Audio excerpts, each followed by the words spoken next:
saying, when rape is inevitable, lie down and enjoy it. But that's exactly the position into which you are. माझं challenge आहे 30 वर्ष राहिलेल्या आमदारांना या माझ्या धरणगावला जर हेमा मालिनीच्या गालासारखे रोड नसले तर राजीनामा करू. We have been reporting on the fact that this time round in elections, there have been a massive wooing of women voters. Not just the Congress party, if you talk about the BJP, you talk about the Samajwadi party, almost every political party talks about women empowerment. But this week I'm asking this question, is there really a concept of women empowerment? Does women empowerment even matter to our politicians? Because if it did, then the kind of language, the misogynist language which is often used by our netas would just not have happened, would have been unacceptable. I'm Pallavi Ghosh and my one take ask this question is that shouldn't the Election Commission now specifically step in and target such netas and take action against them, possibly going to extent of also suspending them for some time?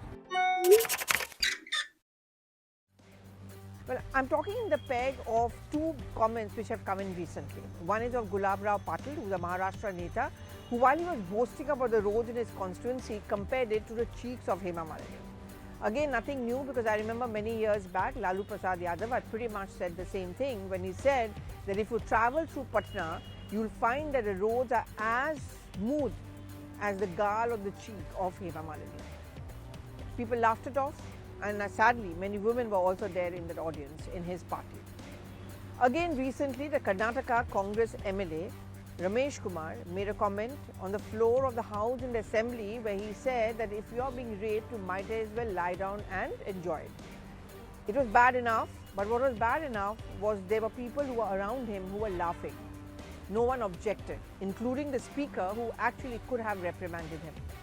Now, Ladki Hoon, Lad Sakti Hoon is the tagline of Priyanka Gandhi Vadra in Uttar Pradesh, which is why she hurriedly stepped in, strongly condemned, unequivocally rejected his comments, as a result of which Ramesh Kumar, who had given an insult of an apology saying that if people are upset, if women are upset, then I apologize, had actually to issue a stronger apology and withdrawal of his comments.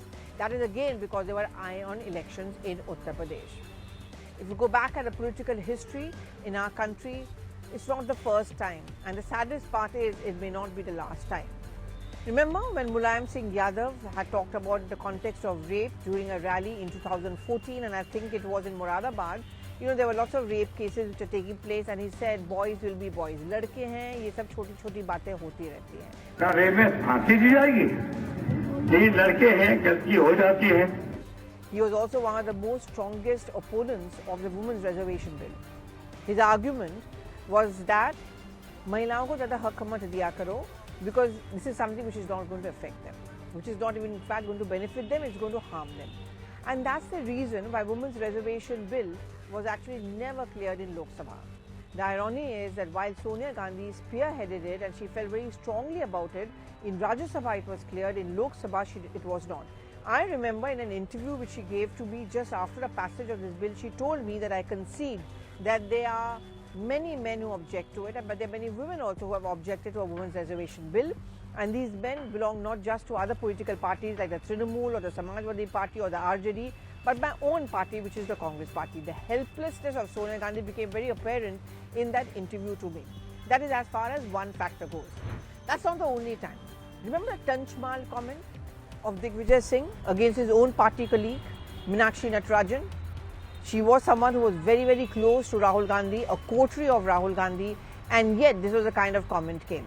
Not only this, Digvijay Singh actually supported it and he defended it, and because of which there was a lot of opposition which came in from many of the Congress leaders, but no action was taken against Digvijay Singh. And in fact, what is very sad is because I remember at that point of time I had asked Meenakshi Natarajan and she had just shrugged it off.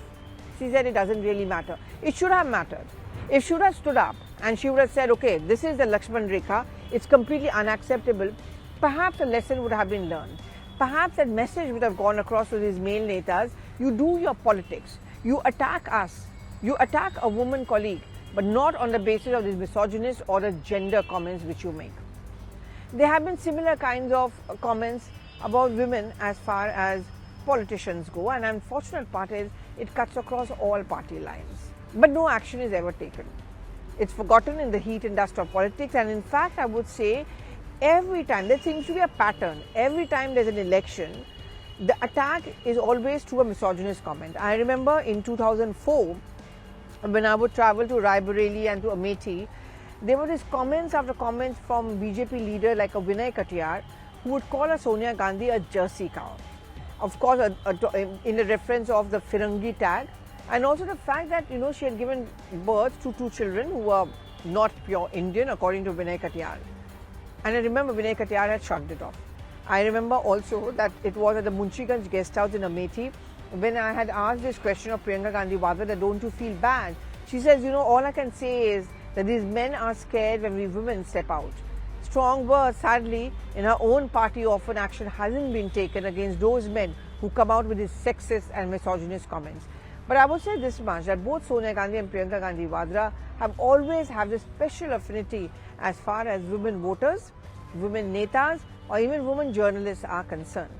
But beyond that rhetoric, beyond that semantic support, what is more important is also to take some kind of action. This is here where I want to ask this question today about the Election Commission. Now, Election Commission has laid down certain code of conduct. There are particular ways in which a candidate is expected to campaign. Some words are just not acceptable. We all know that they are censored. Sometimes the campaign is suspended. But maybe it's time that the Election Commission actually does something more. Should the Election Commission not take a strong action and say, okay, fine, we are suspending this particular neta, or action against that political party when they make these kind of misogynist or sexist comments? Maybe then this point will be made that, this is something which is a no-zone area. The number of women voters have been increasing. Most political parties like the BJP, the Congress, and the Trinamool Congress acknowledge the fact that one of the main reasons why results often swing in their favor is because the women have backed them. Then why not take strong action against the male comments, the comments by those male colleagues of theirs? Which is why I'm asking this question to all of you, and do give me your reaction on the social media timeline, that do you think it's high time the Election Commission has a woman-centric code of conduct where it went to clearly say down that if any neta belonging to XYZ political party has made a comment, and if that neta is contesting elections, then that person's candidature should be suspended. And if the political party they belong to, and if it's not someone who's contesting but someone who's campaigning, but if a political party which it belongs to does not take action against them, then there should be strong censorship or action against their political party as well. But will the Election Commission actually do so?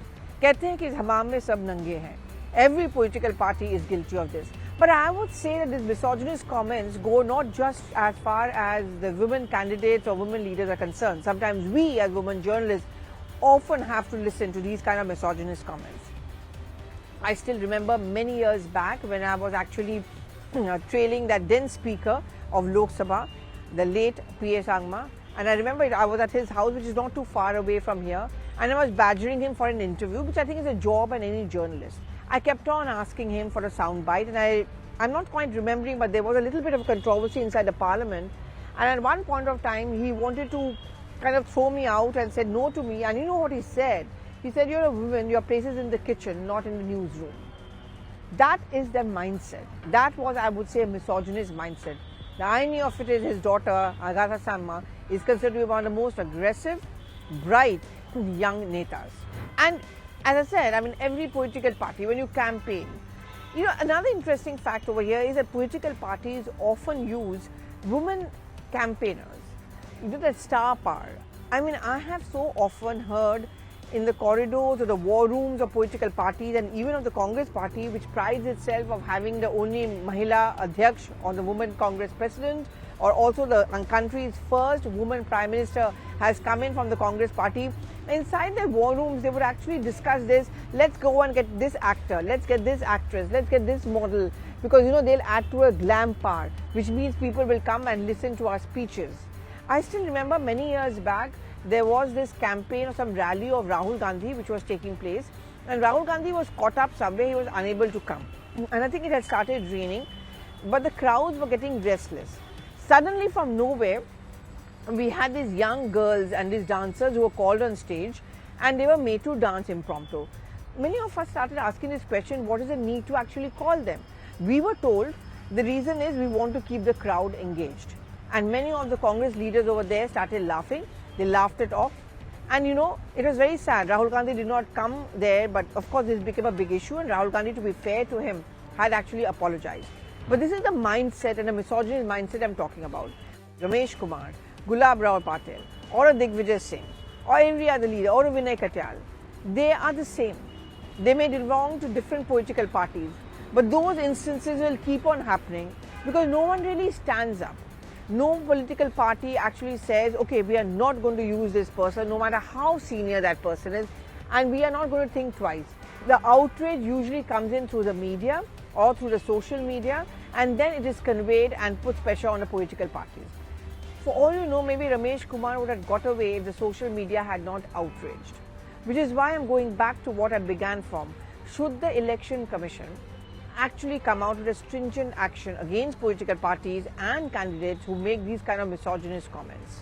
It's very easy to talk about women empowerment. It's very easy to promise that you are going to give more and more tickets to women voters. Trinamool Congress has said that.